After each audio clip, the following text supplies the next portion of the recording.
Okay, in this lecture I'm going to show you how to use the average and the Averagea functions. And they're only slightly different, but I'll show you when you'll use the average and when you'll use the Averagea function.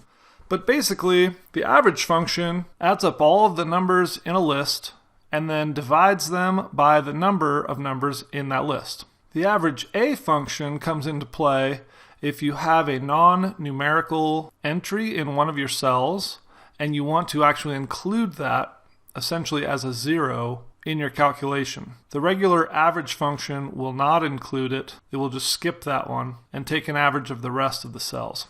So let's go ahead and look at an example here using our list of sales reps and their monthly commissions. So if we want to take the average of the sales reps' monthly commissions, we would of course start with an equal sign, and we can start typing in average and double click it. Select our cells, hit enter, and it shows us that the average monthly commission for all 5 of our reps is $2,180. So that's pretty simple. Now let's look at a scenario where we would use the Averagea function instead.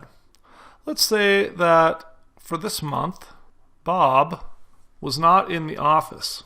He was actually on loan to the accounting department.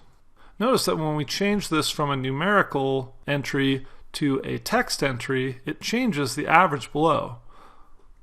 See, before, if we undo this, the average of all 5 is $2,180.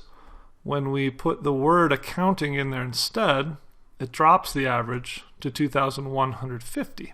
So if we wanted to change this to Averagea so that it treats this more like a zero, then we would just add an A to the formula here, click enter, and you'll see that now the number is significantly lower because it's counting all 5 of these and it's treating this text entry as a zero.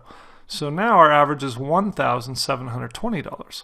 And you might be wondering what the purpose of this would be.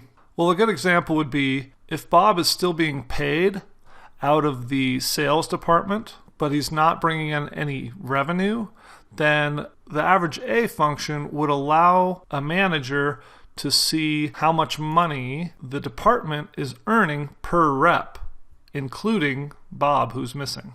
And of course, if we undo this and go back to just the average, then that would be appropriate if Bob was being paid from the accounting department this month and they only wanted to see what the commissions were for the sales reps that were being paid out of the sales department.